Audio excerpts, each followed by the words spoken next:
सहना भवतु सहनौ भुनक्तु सह वीर्यं करवावहै तेजस्विनावधीतमस्तु मा विद्विषावहै।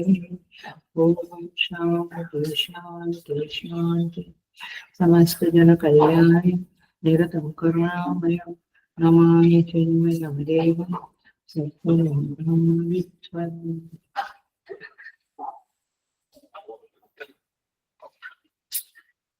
Hari Om. I welcome you all with great love and great respect in this Bhagavad Gita discourses.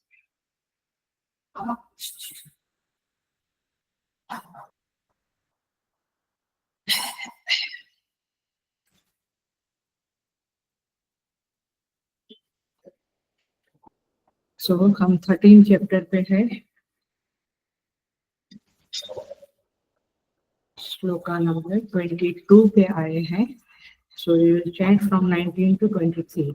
Prakrutim purusham chaiva vidyanaadi ubhavapi vikaranshcha gunashaiva vidhi prakriti sambhavan karya karana kartrutve hetu prakriti dryate purusha sukha dukkhana bhoktutve hetu dryate. पुरुषः प्रकृतिस्थो हि मुक्ते प्रकृतिजान् पुनः कारणं गुणसङ्गोऽस्य सद्यो जन्मसु उपदष्टानुमन्ता च भर्ता भोक्ता महेश्वरः परमात्मेति चाप्युक्तः देहेऽस्मिन् पुरुषः परः स एवं वेत्ति पुरुषं प्रकृतिं च गुणैः सह सर्वथा वर्तमानोऽपि न स भूयोऽपि जायते. सो भगवान यहाँ पुरुष और प्रकृति के संबंध में परमात्मा ने 19 नंबर के श्लोक से शुरू किया, जिसको भगवान ने क्षेत्र और क्षेत्रज्ञ कहा था, उन्हीं को प्रभु अभी प्रकृति और पुरुष शब्द से पहचान करा रहे हैं.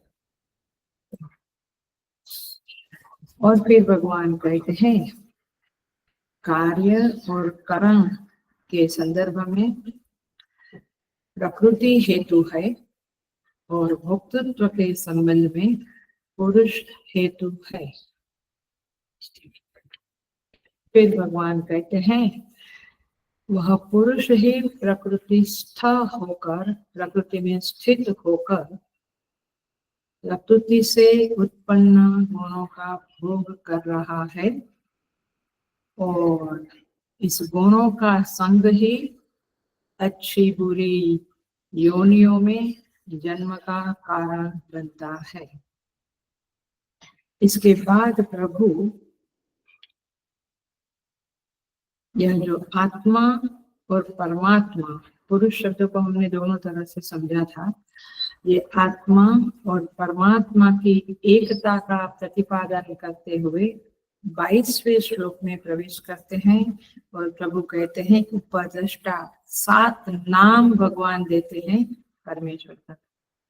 उपद्रष्टा, अनुमंता, भक्ता, भोक्ता, महेश्वरः, परमात्मा इति च अपि उक्तः देहेऽस्मिन् पुरुषः परः.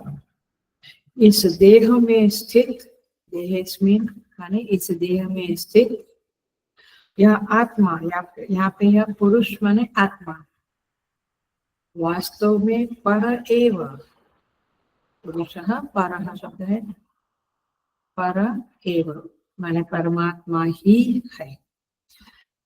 साक्षी होने के कारण वह उपद्रष्टा है, यथार्थ सम्मति देने वाला होने के कारण वह अनुमंता है, सबका धारण पोषण करने वाला होने के कारण भरता है, जीव रूप से भुगता है, ब्रह्मा आदि का भी स्वामी होने से महेश्वर है, और सच्चिदानंद शुद्ध स्वरूप होने से परमात्मा है, ऐसा कहा गया है।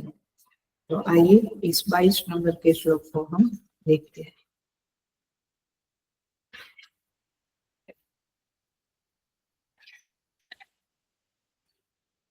पूरा श्लोक थोड़ा गंभीर है, ऐसे इजी लगता है, थोड़ा गंभीर है, थोड़ा सूक्ष्म है, ध्यान से सुनना पड़ेगा, अटेंशन से सुनना पड़ेगा।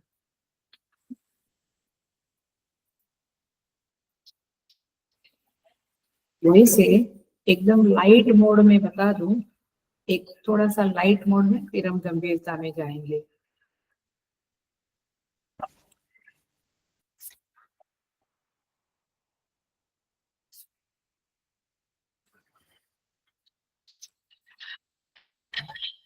इस श्लोक में पूज्य गुरुदेव इस तरह से व्याख्या करते हैं, थोड़ा भक्ति की तरफ है तो मैं बता रही हूँ।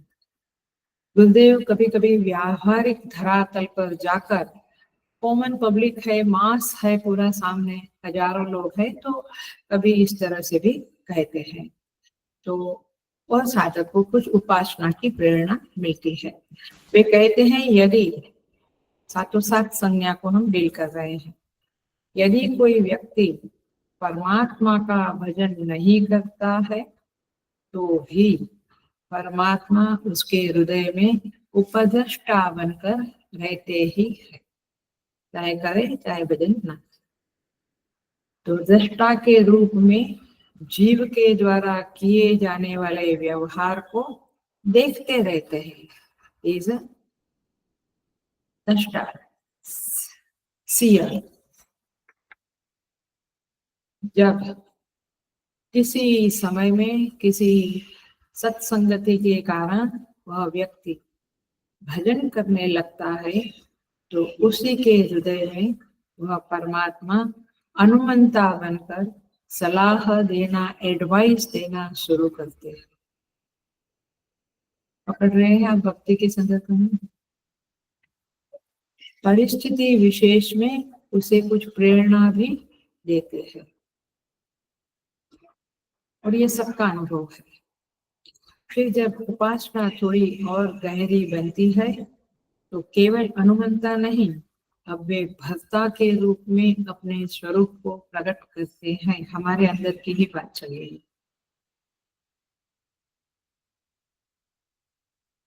भक्ता माने भरण पोषण धारण करने वाले, माने संभालने वाले, हमें सुरक्षा देने वाले।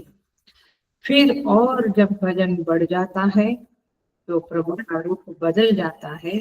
अब वे भरण पोषण करने वाले से आगे का स्टेप लेते हैं और साधक के साथ हर चीज का भोग करते हैं, ये भोक्ता बन जाते हैं। यानी is there with us to enjoy, और इसका मतलब है वे सखा बन जाते हैं। जैसे अर्जुन के साथ उनका व्यवहार था, वैसे हमारे साथ भी व्यवहार करते हैं, माने हम उनके प्रिय बन जाते हैं। अब भजन जब बहुत ज्यादा सिद्ध होने लगता है तो फिर इसी देह में साधक को अनुभव आता है कि जो भीतर बैठा हुआ मुझे सलाह देता है वह तो परमेश्वर है, परमात्मा है, परब्रह्म महेश्वर है, ऐसा उसको अनुभव आने लगता है।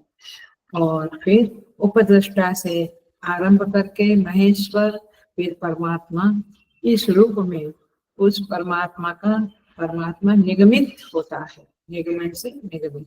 यह गुरुदेव के द्वारा परम पूज्य स्वामी चिन्मयानंद जी महाराज के द्वारा किया गया बड़ा प्यारा अर्थ है भक्ति के संदर्भ में। कभी कभी जब गुरुदेव लाइटर मोड में होते हैं तो इस तरह से व्याख्या करते हैं। अब हम आते हैं, उपद्रष्टा शब्द थोड़ा बहुत समझाया, फिर से समझ लेंगे हम।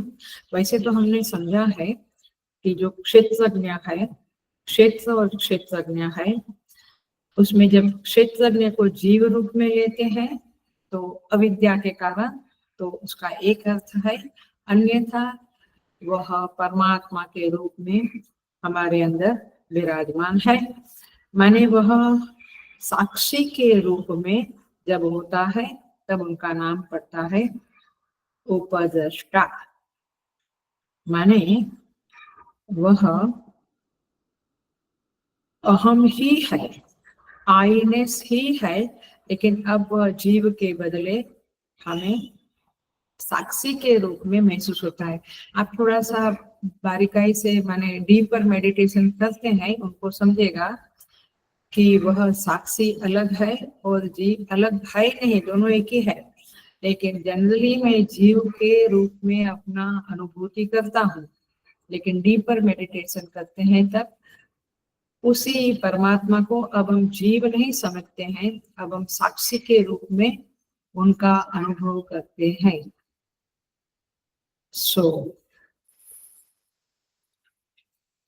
हमने ये कहा था कि जब वो अविद्या में है और जब अहमर्थ बन के रहता है और भोक्ता बन के रहता है तब अविद्या में है, जीवत्व में। लेकिन यह स्वाभाविक नहीं है, यह औपाधिक है। जीवत्व क्या है? औपाधिक है। वास्तव में परमात्मा ही है हमारे हृदय में, लेकिन वह जब भोक्ता बनते, भक्ता बनते, तब हम क्या कहते हैं? ये उनका औपाधिक रूप है। वही बात समझ में। वैसे तो वास्तव में भी कैसे है? त्रिविध परिच्छेद शून्य है, आनंद चिन्मात्र सन्मात्र आनंद स्वरूप है, निरंश है, निरवयव है, इत्यादि बातें हमने करी। लेकिन संपूर्ण ज्ञान के लिए परमात्मा की विभूतियों का भी वर्णन सुनना चाहिए, समझना चाहिए। इस सेंस में आज का क्लास है, विभूति के संदर्भ में। तो देखिए, संदर्भों की अपेक्षा से, उपाधियों की अपेक्षा से परमात्मा 7 रूप में उपलब्ध होता है।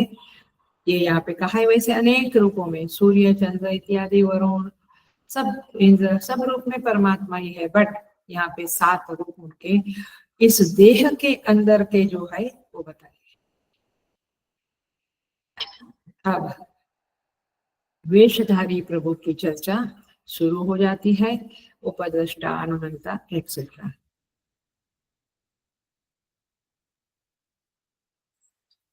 वह परम पुरुष भी है, ये बात भी करी है हमने।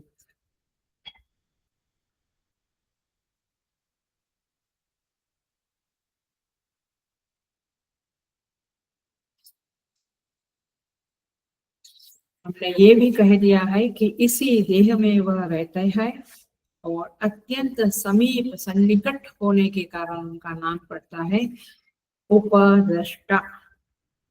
और हमने ये भी बात करी है कि यह व्यापार गुण दोषाना इक्षिता, हमारे सारे व्यापार को देखते रहते हैं, पाप पुण्य इत्यादि। और ये भी बात हमने कर ली है, रेफर कर रहे हैं कि देह चक्षु मनोबुद्धि आत्मना दृष्टा रहा। देह भी दृष्टा है, चक्षु भी दृष्टा है, इंद्रिया दृष्टा है, प्राण दृष्टा, सभी को यहाँ पे मन दृष्टा है, बुद्धि दृष्टा है, ये सबको भी दृष्टा कहा है।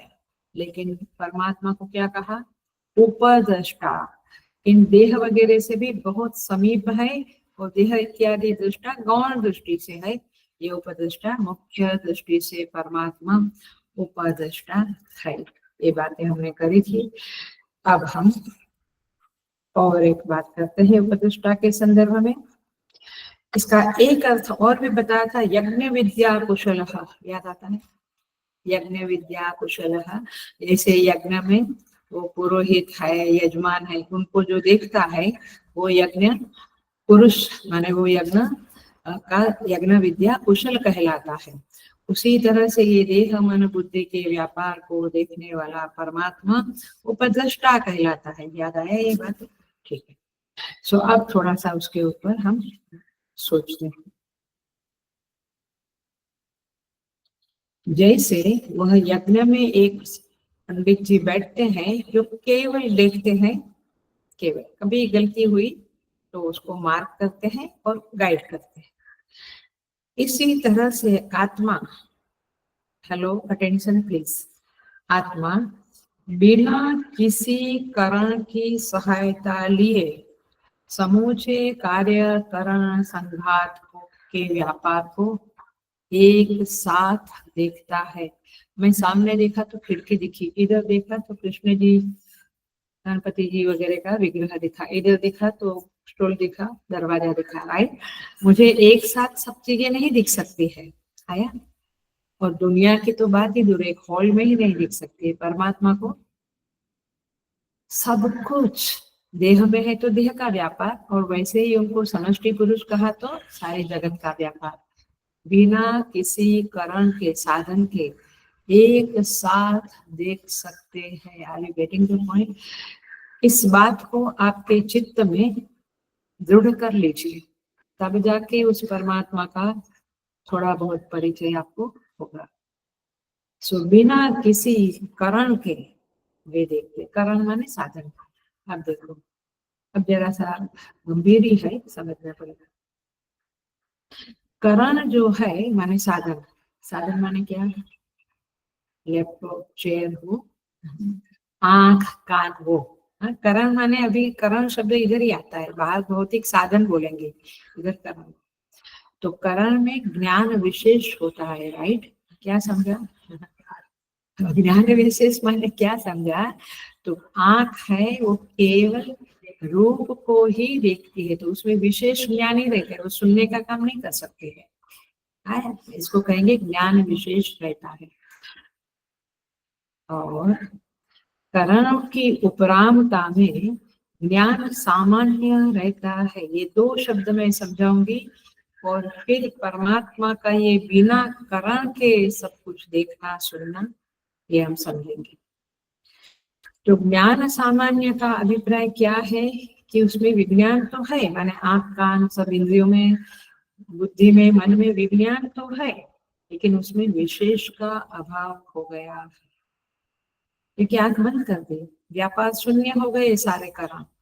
स्वप्न वाली बात नहीं है, सुषुप्ति वाली बात नहीं है, जागृत में ही हम सुनसान माने बिल्कुल शांत कमरे में सब इंद्रियों को उपराम करके कभी बैठते हैं, थक जाते हैं या जो भी है, या मेडिटेशन के लिए जो भी है, तो तभी विशेष का अभाव हो जाता है। आंख देखती है तो रूप विशेष है, आंख बंद है तो सामान्य ज्ञान है, माने ज्ञान विशेष है और ज्ञान सामान्य है। माने किसी भी विषय को इंद्रियां जब या मन बुद्धि ग्रहण न करे तब जिसे कहेंगे ज्ञान सामान्य। तो ज्ञान है, लेकिन अब उसमें कोई विशेष रूप नहीं, विशेष शब्द नहीं, एक्सेट्रा। सोया नहीं है व्यक्ति। अब और एक महावाक्य जैसा वाक्य बोलने जा रही हूँ। सामान्य ज्ञान जो है वह हमेशा विशेष में अनुगत होता है। सामान्य हमेशा विशेष में अनुगत माने विशेष में ही रहता है। विशेष जब विड्रॉ कर लेता है तो केवल ज्ञान सामान्य होता है। एग्जाम्पल देकर बताएंगे, जैसे मनुष्य विशेष में, मनुष्य विशेष है क्यों? क्योंकि एक बाजू पक्षी है, एक बाजू पशु है, एक बाजू नाग या सर्प योनि है, आया।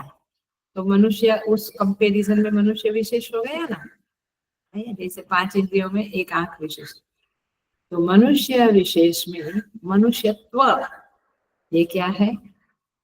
सामान्य है। सब में मैंने मनुष्य शब्द बोला तो मनुष्य विशेष में सामान्य ज्ञान क्या रहेगा? मनुष्यत्व। सब में, चाहे रमेश अलग है, सुरेश अलग है, महेश अलग है, सब मनुष्य है, लेकिन उसमें मनुष्यत्व कॉमन है, तो इसको सामान्य बोलेंगे। तो और वो मनुष्यत्व क्या है? सब में अनुगत है, नाम रूप अलग है, बट सब में मनुष्यत्व अनुगत है। आप कहेंगे ये कहाँ ले जा रहे हैं अम्मा जी? कहीं नहीं ले जा रही हूँ, मुझे ये समझाना है कि वो परमात्मा कैसे बिना करण के सब कुछ ग्रास्प करता है, देखता है, सुनता है। ये पॉइंट है हमारा, इसको नहीं भूलना, ये धागा है। सो मनुष्यत्व सभी मनुष्यों में सामान्य है। तो व्यक्ति विशेष में जो समान रूप से अनुगत है उसको सामान्य बोलते हैं। सामान्य की बुद्धि सादृश्य के अनुगत्व को देखने के कारण बन जाती है। मतलब सारे पशु, चाहे कबूतर है, चिड़िया है, बट उसमें पशुत्व क्या है? सामान्य है। उसमें अनेकता का निवारण नहीं है। ऐसा नहीं कहते कि सारे पक्षी एक है, एक सामान्य नहीं, उनके नाम रूप सब अलग है, कैपेसिटी, किंतु उसमें पशुत्व जो है वो कॉमन है, इसको सामान्य। तो अनेकता का निवारण नहीं है, बल्कि अनेक में जो अनुगत है उसको सामान्य बोल दिया।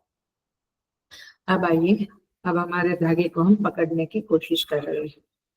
वैसे ही सत सत सत मिलाकर एक जाति बनती है, इसको कहेंगे सत्ता। सत्ता माने पावर में, हाँ, ये पॉलिटिशियन पावर ऐसा है। जैसे कबूतर, चिड़िया, ये सबको मिला के हम कहेंगे पशु है। पशु की एक जाति बन गई जिसमें अनेक है। तो सत्य और सत्ता में अंतर है। सत्ता क्या बनी? सारे सत सत सत माने ये ये ये रमेश सत है, सुरेश सत है, मैं ये सत सत सत मिलके एक सत्ता, एक जाति बनी। पकड़ा आपने? तो सत्ता शब्द सत जाति का व्यासत माने है करके हम कहते हैं। कुर्सी की सत्ता है माने क्या? कुर्सी exist. I think English is better here. कुर्सी एग्जिस्ट। लैपटॉप की सत्ता है माने लैपटॉप एग्जिस्ट। एग्जिस्ट करते हैं ना, तो सत सत सत, उन सब सत्य को मिलके हम कहेंगे सत्ता, एक जाति, एक है का एक टुगेदरनेस बना। चलो, परंतु हेलो, सत शब्द जो है वह केवल अस्ति, एग्जिस्टेंस का वाचक है। हम क्या कहेंगे? है, कुर्सी है, लैपटॉप है, टेबल है।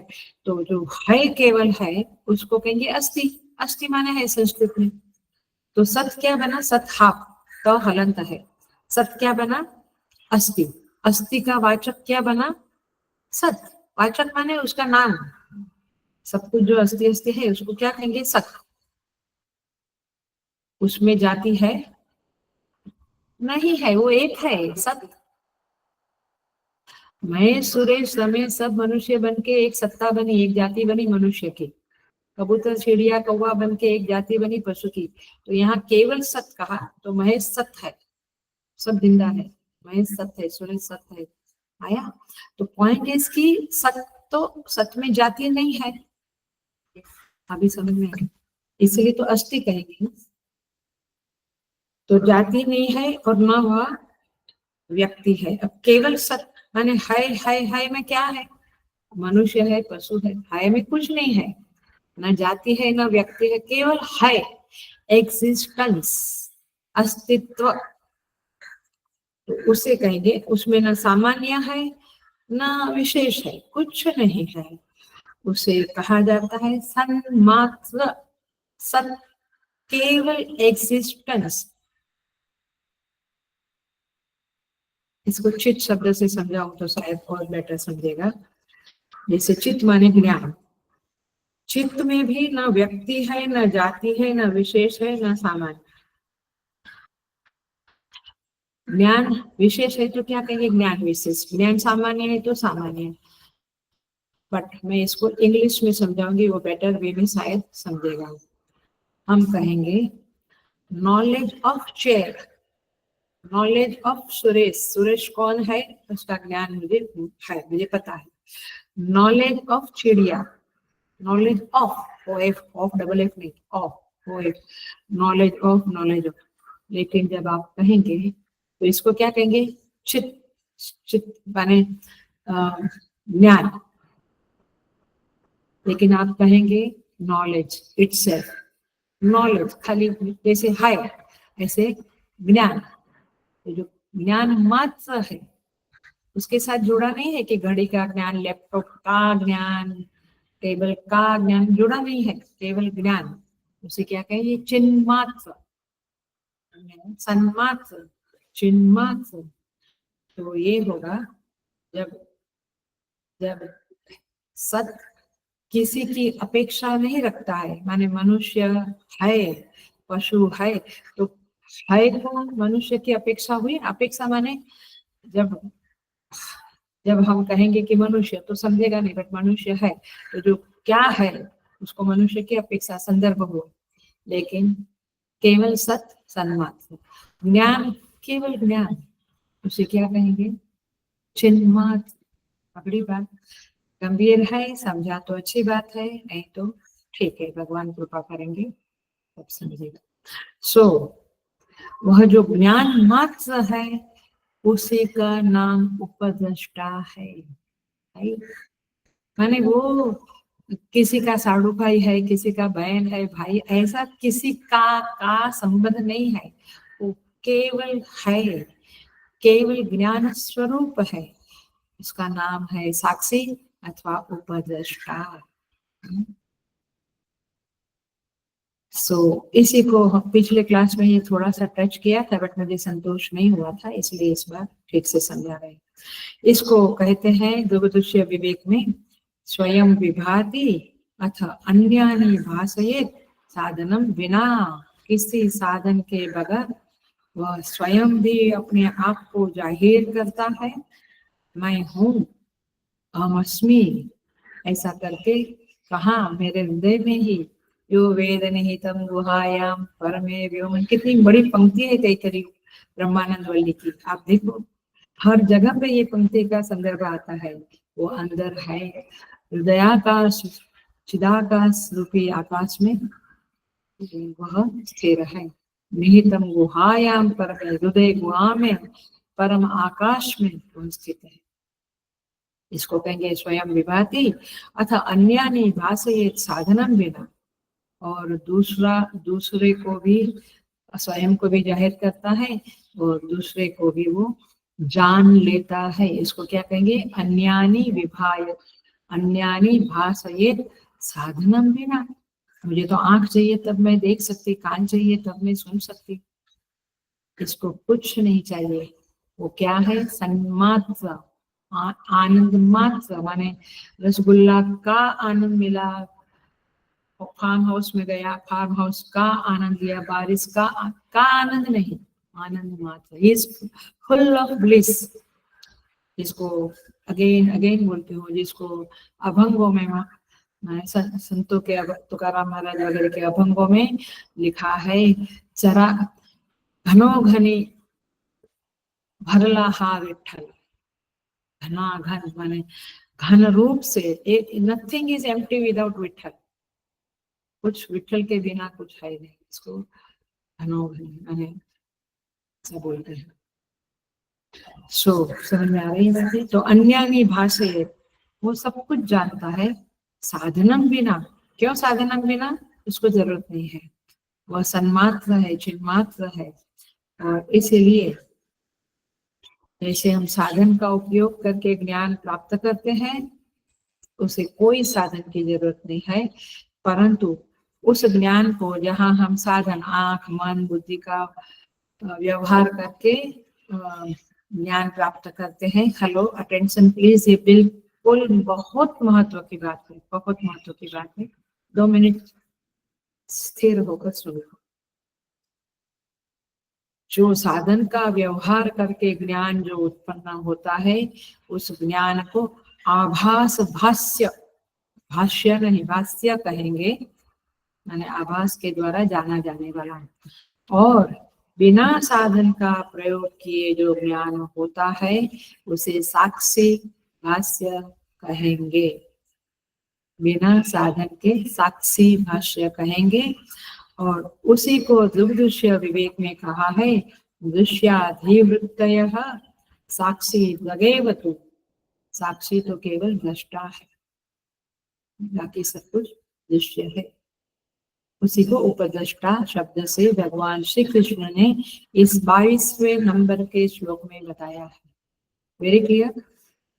अभी इतना क्लियर नहीं होगा, बट एटलीस्ट कुछ समझ में आया। आगे जाते हैं अनुमंता।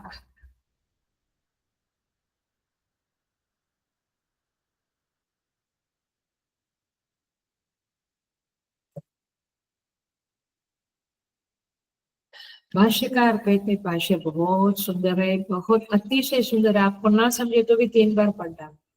समय को कि सुंदर है भाष्य। अनुमंता अगला भाष्य छोड़ देती हूँ। अनुमंता भाष्य पढ़ रही हूँ। अनुमंता च अनुमोदनम अनुमननम पूर्वत्सु तत्क्रियासु परितोषः तत्कर्ता अनुमंता च। ये एक टुकड़ा है।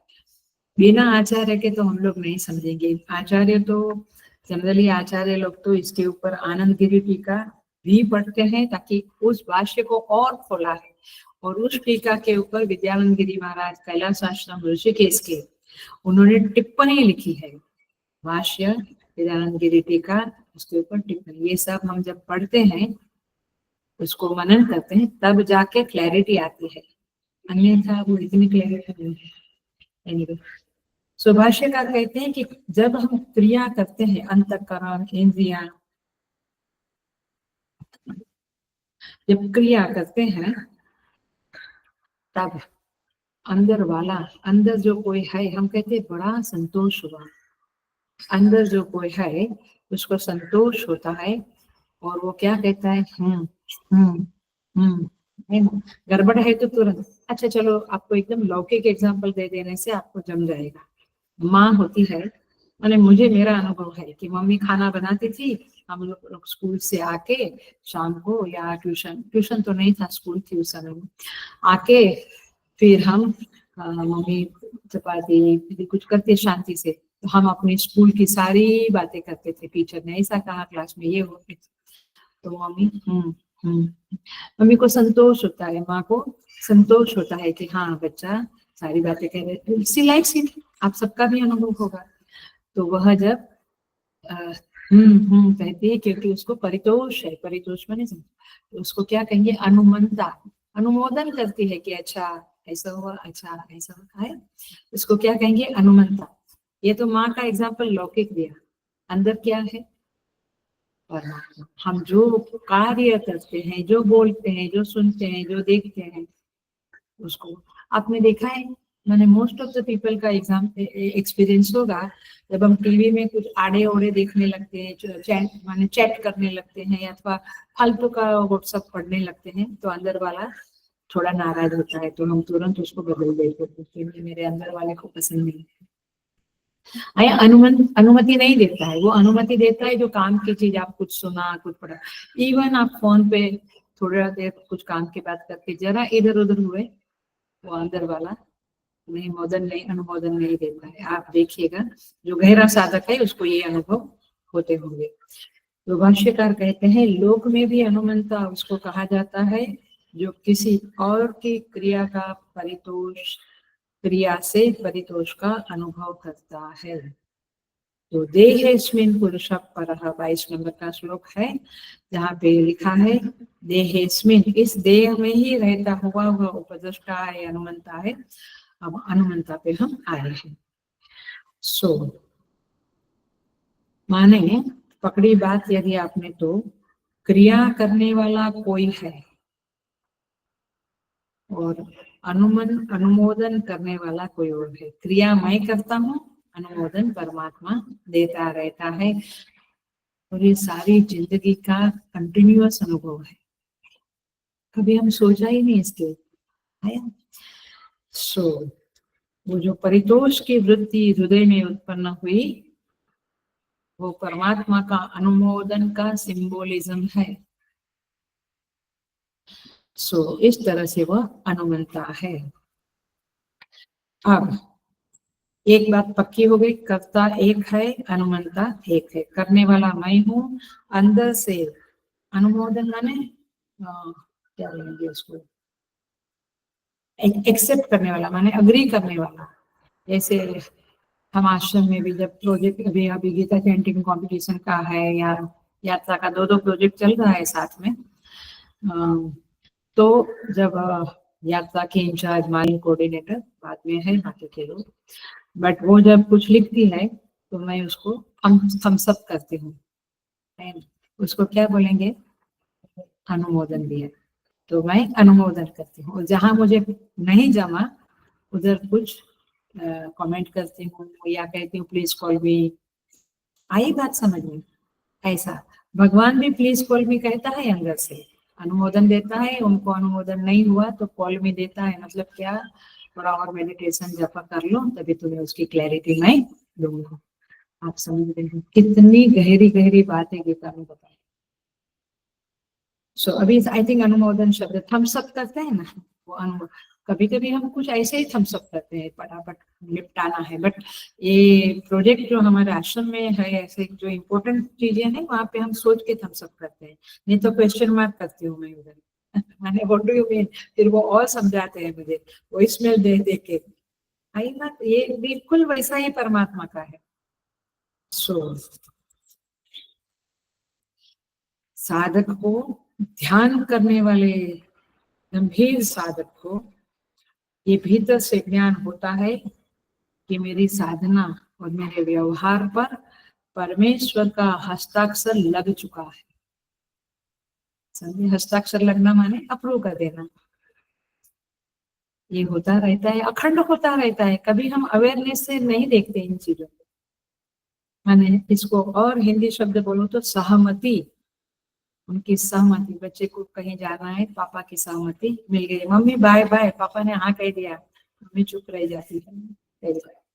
सो प्रभु अनंता है, अनुमोदन कर रहे हैं। आई थिंक इतनी बात समझी तो मैं आगे एग्जाम्पल देकर आपको और समझाने की कोशिश करता हूँ।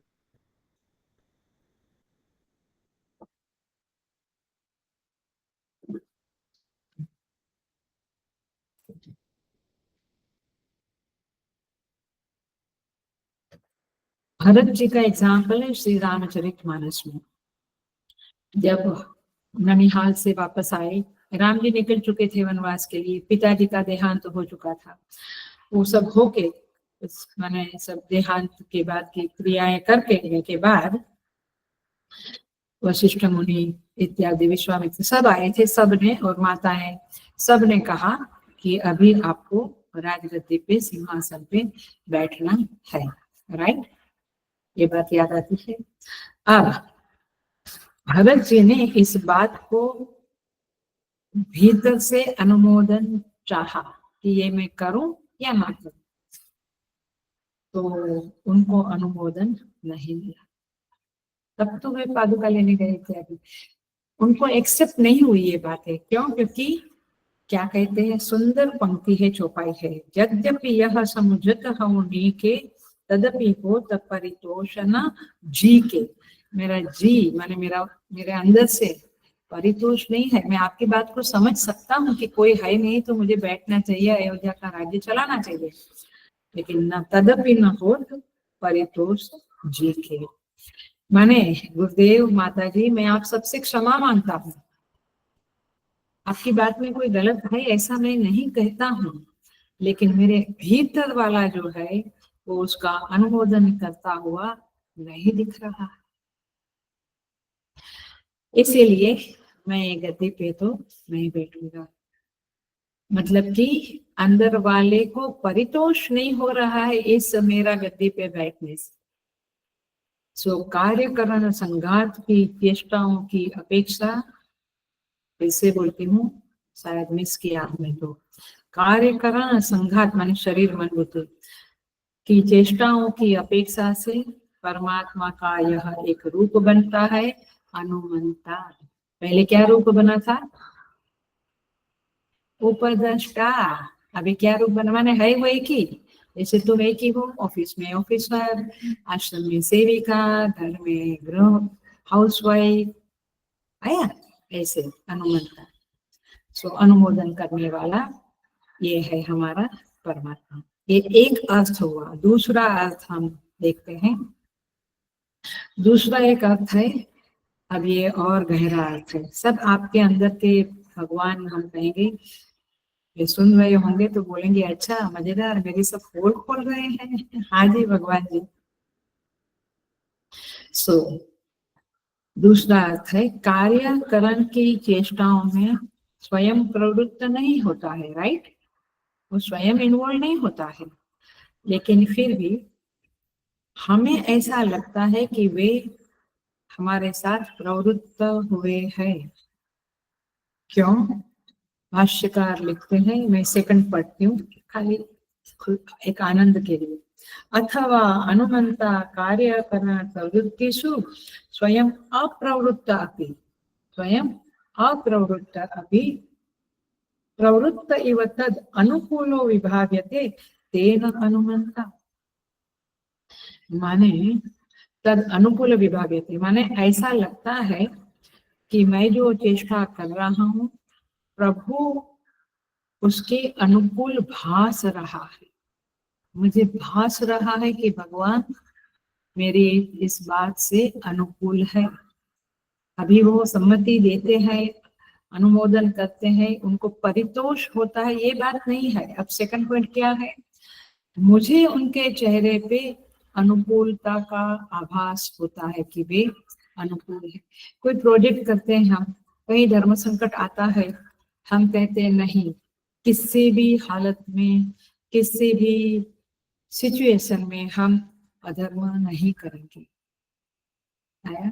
तो परमात्मा परितुष्ट होता है।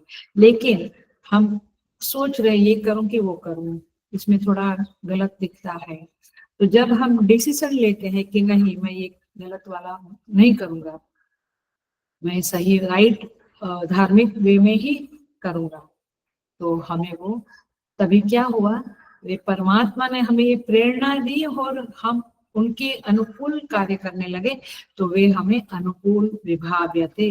ये दूसरा पॉइंट है, गहरा है, डीपर है, समझ लिया। तो जो मैं चेष्टा करता हूँ लगता है प्रभु उसके अनुकूल भास रहा है, माने उनकी ये अनुकूलता की प्रतीति है, इसके कारण वो प्रतीति को देखकर उनका नाम पड़ता है अनुमंता। अथवा और एक अर्थ है यहाँ पे, तीसरा अर्थ है, ये जरा जबरदस्त है और ये आप इसके ऊपर ज्यादा सोचना क्योंकि ये बहुत इंपॉर्टेंट पॉइंट है। भाष्यकार कहते हैं अथवा प्रवृत्तान स्वव्यापारेषु तत् साक्षीभूतः कदाचित् अपि न निवारयति इति अनुमंता। माने जब कार्यकरण संघात अपने कार्य में प्रवृत्त होता है, माने क्या, मैं देखना सुनना इस कार्य में मैं प्रवृत्त होता हूँ, सोचना, तब परमात्मा जो उनका साक्षी उपदेष्टा बना हुआ है वह, हेलो अटेंशन प्लीज, कभी भी किसी भी कारण को, माने आंख कान नाक मन बुद्धि जो भी सारे साधन कारण को वह क्रिया करने से रोकता नहीं, अनुमोदन देता है। एक बात को अनुकूल प्रतीत होता है, माने प्रेरणा देता है कि नहीं तुम राइचियस वे में ही काम करो, ये डिसीजन राइचियस वे में ही लेने को वो हमें प्रेरणा देता है। वो दूसरा अनुमंता का अर्थ हुआ। अभी तीसरा क्या अर्थ हुआ? तो कोई भी आपका कर्म, शरीर या कोई मारने को हम उठे, हाथ उपड़ा ना, तो देह या इंद्रिया किसी भी कर्म को न निवारयति, ये याद रखो, वो निवारण नहीं। आप देखो तो तभी उसका नाम पड़ता है अनुमंता। देखो मैं अभी 1-2 मिनट में बताता हूँ। पहले वाला जो अर्थ था वो सकारात्मक था, माने परमात्मा को हमारे कार्यकरण की क्रियाओं से संतोष होता है तो उसको वो अनुमोदन करता है, माने रोकता टोकता नहीं है, ये हो गया अनुमोदन। और परितोष उत्पन्न होता है। अब दूसरा वाला ये जो अभी वाला है वो क्या है? वो असंवेदनशील है, इनसेंसिटिव आदमी है, वो भगवान की प्रीति का परवाह नहीं करने वाला है। इट डजंट बोधर मेरे अंदर, देखा है ना, कभी कभी हम भी बन जाते थे, ये याद कर लेना बचपन में या जवानी में। सो जो संवेदनशील है वो तो भीतर वाले प्रभु के परितोष पर दृष्टि रखते हुए ही सब कार्य करता है, लेकिन संवेदनशील नहीं है, अपनी वासना के दबाव में है। कल वाला जो एग्जाम्पल है, लोभ के दबाव में, तो वह परमेश्वर के परितोष की प्रतीक्षा नहीं करता है। उसे तो जब परमेश्वर चुप रहता है, मना नहीं कर रहा है, क्योंकि वो तो कुछ बोलता नहीं है, उसका खाली हमें उसके साथ कनेक्शन करके उसका परितोष जानना है। हम लोग घर में भी करते हैं ना, पापा ठीक मूड में है, इस बात से उनको मैंने थोड़ा मैं पुश कर सकता हूँ, और कभी हम समझ जाते हैं कि पुश करने का नाम भी ना लूं मैं तो मर गया। ये छोटी छोटी घर की बातें बताती हूँ, बट परमेश्वर को भी इस तरह से थोड़ा सोचो, तो वह कोई चेष्टा नहीं करता है ना बोलने वाले।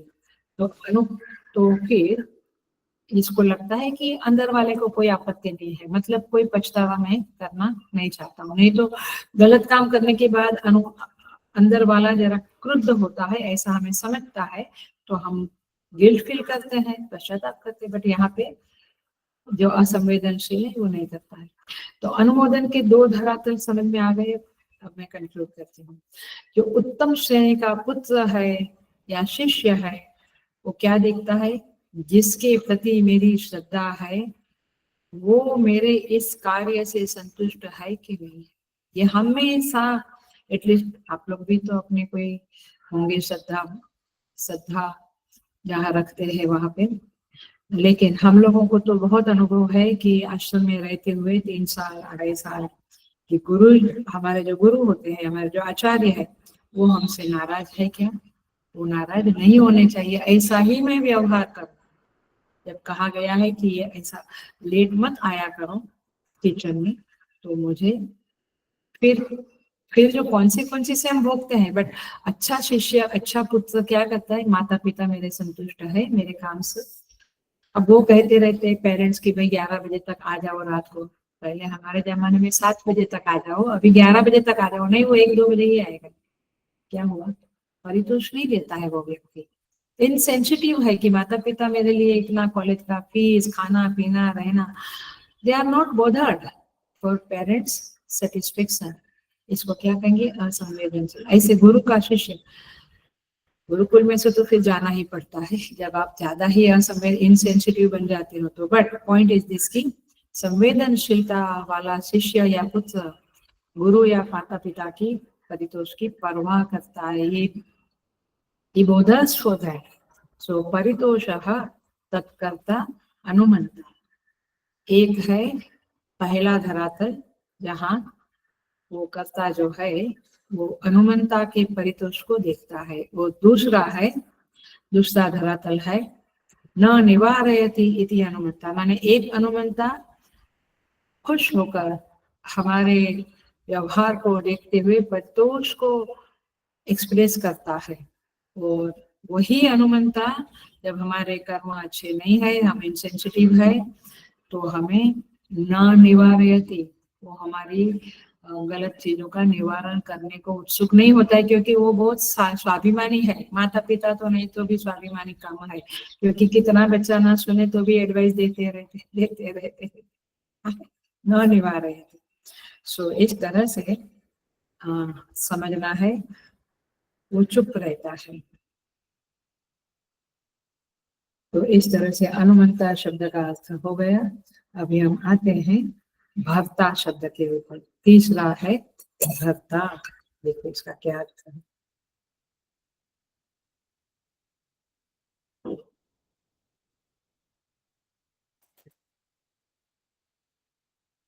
भीतर की दुनिया में, बाहर तो भरता पता चलता है, गेहूं दिया, चावल दिया, कर दिया, तो हमारा भरण पोषण करता। भीतर की बात चल रही है, देहेस्मिन की बात चल रही है। श्लोक देखना, लास्ट शब्द क्या है, देहेस्मिन पुरुषः परः। तो भर्ता शब्द को अच्छे से समझना थोड़ा कठिन है, लेकिन आप समझ ले तो अच्छा है। भीतर की दुनिया में प्रभु का जो रूप है भक्ता, यहाँ पे भाष्यकार लिखते हैं भरणम नाम देहेंद्रिय, मैं भाष्य पढ़ रही हूँ, देहेंद्रिय मनोबुद्धि नाम संहता नाम चैतन्य आत्म पारार्थ्येन निमित्त भूतेन चैतन्य आभासानां यत् स्वरूप धारणम तच्चैतन्य आत्मकृतम एव इति भक्ता आत्मा इति उच्यते। कुछ नहीं समझा, इसलिए आचार्य की और गुरुजनों की जरूरत होती है।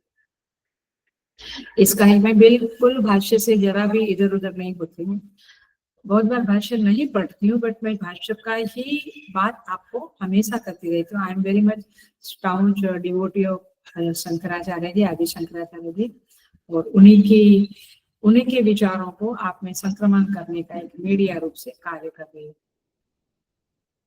सो प्रभु का भरण पोषण का रूप भीतर से यह है कि आभास चैतन्य माने जीव, आभास माने जीव, अर्थात प्रकृतिस्थ पुरुष, बराबर है, प्रकृति से जो जुड़ा वो जीव, जो प्रकृतिस्थ होने से जीव बना है, जीव कहलाता है, चलो भोक्ता कहलाता है, वह कार्य करण संघात की प्रवृत्ति का निमित्त बनता है।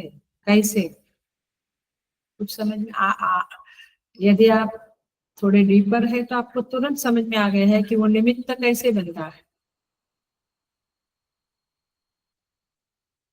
वह गुणों के साथ संग करने के कारण भोक्तृत्व की स्थिति में आ गया है अभी। और सुन लेना, वह भोक्ता है, आप भोक्ता है, भोक्ता माने खाने वाले, एंजॉय करने वाले, भोग करने वाले, तब तो जाके कोई खाना बनाता है ना। अच्छा, पति देवता घर में है, वो खाना खाने वाले हैं तो आप खाना बनाते हैं, आपको भी उपवास है, वो भी नहीं है तो आप खाना बनाएंगे। मतलब क्या हुआ, बात समझो, ये उधर नहीं चले जाना किचन में।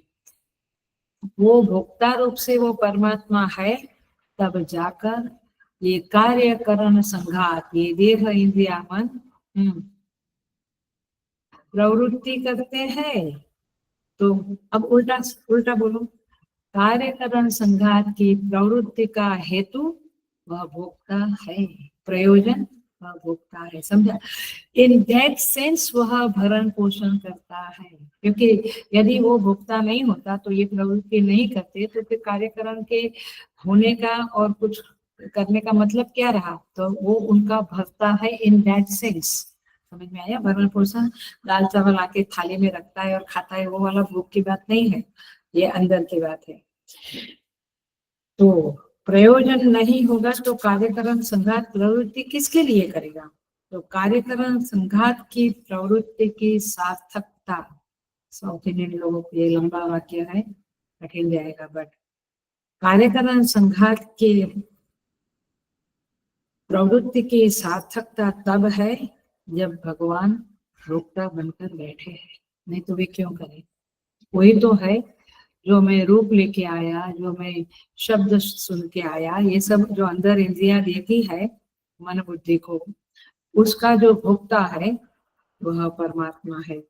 तो इसीलिए इस शब्द को इसीलिए उस परमेश्वर को भक्ता शब्द से पुकारा गया है।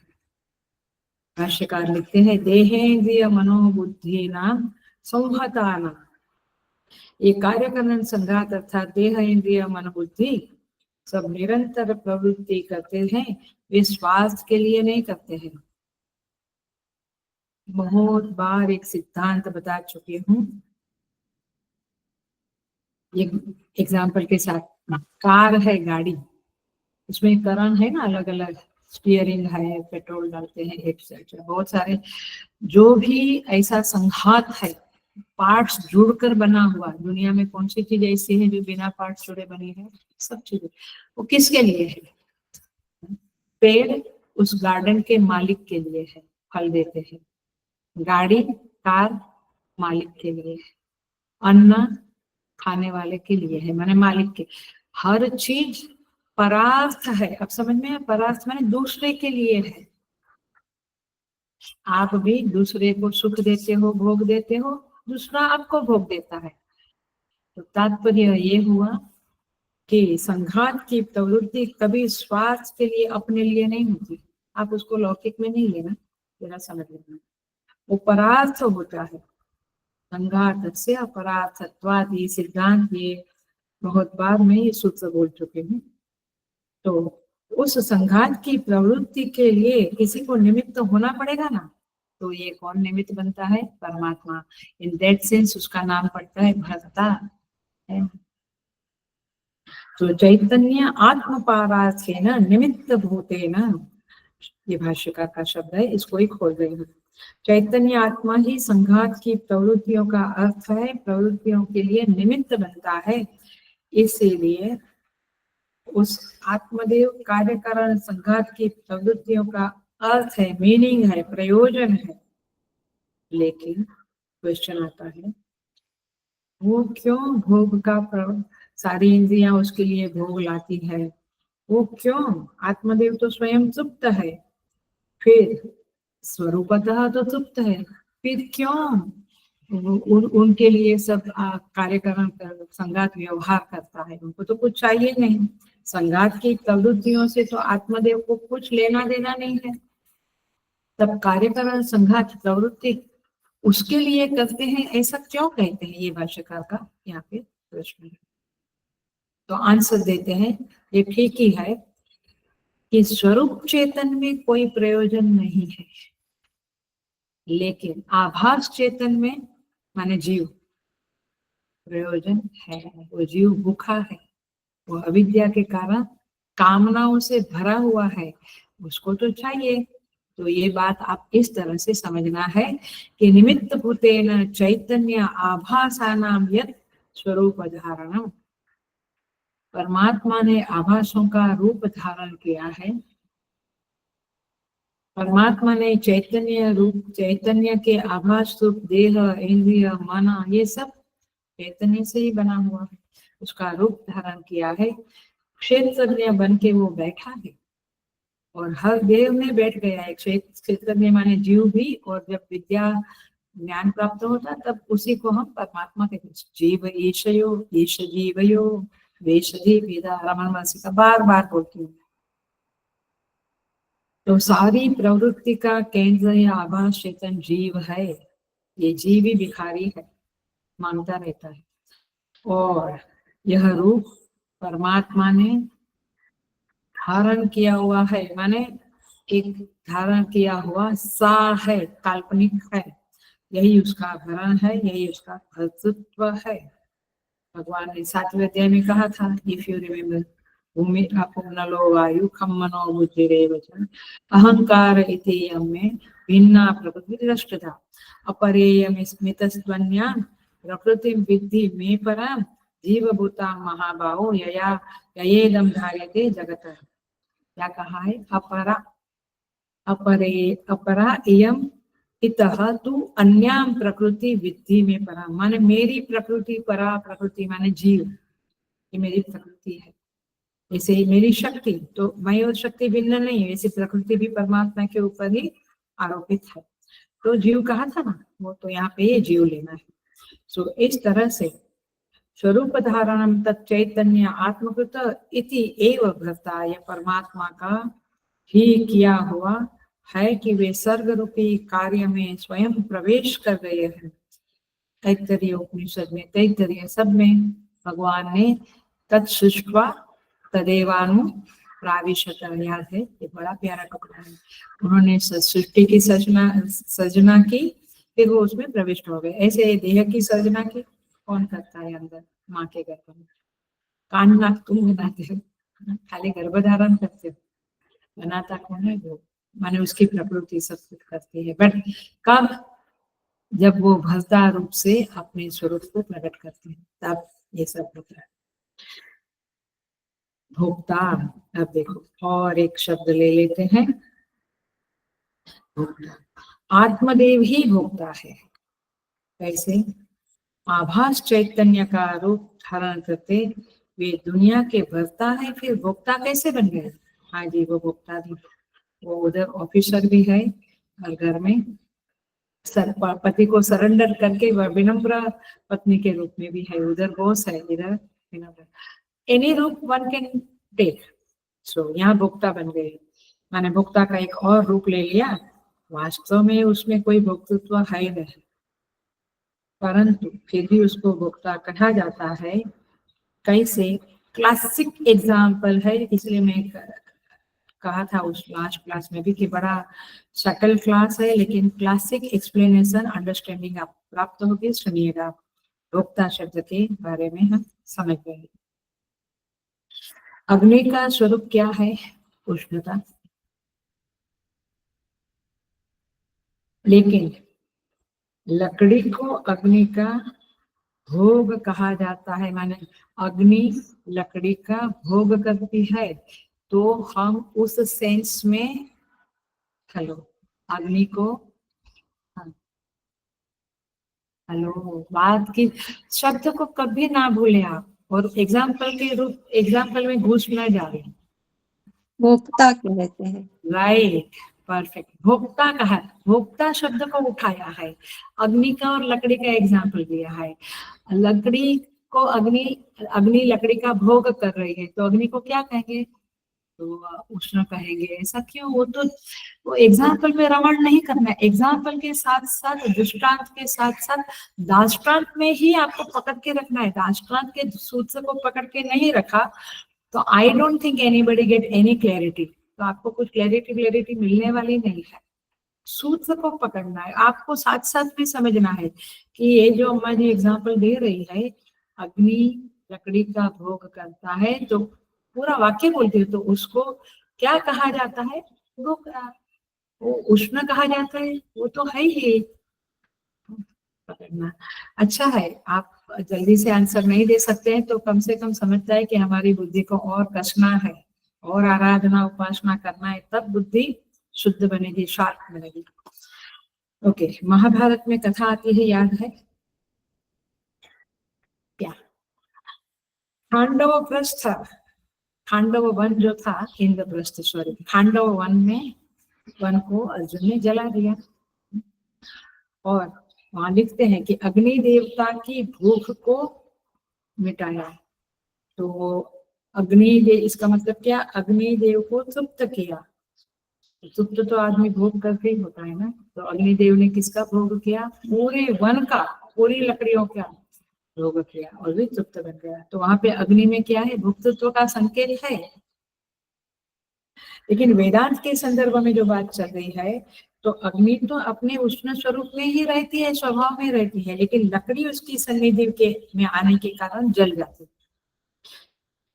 तो हम अग्नि को वास्तव में भोक्ता बोलेंगे? नहीं, वो तो अपने स्वरूप में है, वो वास्तव, परंतु कहा जाएगा उपचार से। यही बात यहाँ समझ लो, परमात्मा को भोक्ता उपचार से कहा जाएगा। वो भोग नहीं करता इधर से, चलो तेरा रसगुल्ला मैं खा जाता हूँ, नहीं। Are you getting now with example? तो कार्यकरण संघात के व्यापार के परिणाम स्वरूप तीन प्रकार के प्रत्यय उठते हैं। सुख दुख मोहात्मका प्रत्ययाः। सत्वगुण से सुख, रजोगुण से दुख, और तमोगुण से मोह प्रत्ययों का उत्पादन होता है। वृत्तियों की उत्पत्ति होती है। अब वो वृत्तियां कुछ भी, हेलो, कुछ भी विषय को उठाकर लावे अब आत्मदेव के पास, लाती है ना। सुख लाए, दुख लाए, लोभ लाए, आलस्य लाए, करुणा लाए, जो भी वृत्तियां में उठता है वो एक एक भाव को अपने अंदर लेके, विषय को, भाव को अपने अंदर लेके आती है। वो कुछ भी लाओ, लेकिन ऐसा प्रतीत होता है कि चेतन आत्मा के द्वारा ये वृत्तियां ग्रहण की जाती है। आखिर ये सब ग्रहण कौन करता है? अंदर बैठा हुआ आत्मदेव करता है। तो इसे कहेंगे चैतन्य आत्मग्रस्ता एवं ग्रस्त होना, माने जैसे हम क्या बोलते हैं, एक कवा मुंह में डालते हैं ना, चावल चपाती का एक टुकड़ा, तो हम क्या कहते हैं कि पेट में ग्रस्त कर लिया उसको, माने अपने में समा लिया। तो आत्मदेव कठिन है, लेकिन पकड़ लो। आत्मदेव हर वृत्ति का विषय अपने अंदर ग्रस्त कर लेते हैं। इन दैट सेंस वे, हाँ, भोग भोक्ता कहलाते हैं। बात जिसकी चल रही है उसको ना बोले। मैं हर एक तरह से एग्जाम्पल देके बोलूंगी, बट आपको भोक्ता शब्द अंदर गीता का जो शब्द हम उठाते हैं तो मनन की पद्धति वही है कि जो शब्द आपने मनन करने के लिए घर में बैठ के उठाया उसका इधर उधर नहीं जाना, नहीं तो वो मनन नहीं है, वो मजे मजे है, वो मना क्या बोलिए, मनोरंजन है, ऐसा नहीं करना है। और ऐसे मनोरंजन कराने वाले प्रवक्ता भी होते हैं, बट आप सावधान रहिए। ओके, सो ऐसा लगता है कि सुखवृत्ति आई और आत्मा में लीन हो गई। जब वो लीन हुई तब तो दूसरी वृत्ति उठी, तो कहीं ना कहीं लीन तो हुई। तो उस आत्मा में से ही आप दुर्दृश्य विवेक में आपको बहुत कुछ क्लैरिटी से मिलेगा। उस आत्मदेव से ही चैतन्य से वृत्ति निकलती है और फिर उसी में लीन हो जाती, उसी से उदित होती, उसी में लीन हो जाती है। इसको क्या कहेंगे? चैतन्य आत्मग्रस्ता इव। इव माने एज इफ, जैसे कि उसने उसके जैसा ही गाया, तो क्या कहेंगे? एज इफ इव। वास्तव में उसका और उसका में फर्क तो होगा ही कुछ ना कुछ, बट हम कहेंगे भीमसेन जोशी के जैसा, एज इफ भीमसेन जोशी ही लगे हमको, मतलब क्या होगा? As if. आप समझता है? चैतन्य वृत्तियों को खा गया। चलो आपका लौकिक शब्द वापरूंगी तभी मुझे लगता है आपको और जाता है, खा गया। तो क्या बोलेंगे? चैतन्य आत्मग्रस्ता एवं। वास्तव में खाता पाता कुछ नहीं, वो अपने स्वरूप में मस्त है। वास्तव में अग्नि लकड़ी को खाती नहीं है, जलाती नहीं, वो अपने स्वरूप में मस्त है, बट देखने वाले को इस तरह से दिखता है। वैसे देखने वाले को दिखता है कि वो चैतन्य सारी वृत्तियों को खाए जा रहा है बैठ के। लेकिन तो भाष्यकार कहते हैं प्रत्ययों की स्थिति यह है कि हर प्रत्यय आत्मग्रस्त होता रहता है। मानो सारे प्रत्यय आत्मा के मुंह में घुस जाते हैं और फिर लीन हो जाते हैं। वृत्ति चाहे जायमान हो चाहे लीयमान हो, माने उदित होती हो या नष्ट होती हो, वह आत्मा के द्वारा ग्रस्त हुई सी माने हुई सी दिखती है। ग्रस्त करने वाला दिखने के कारण आत्मा को भोक्ता कहा जाता है। ग्रस्त करता है इसलिए इसका नाम पड़ता है, वास्तव में भोक्ता।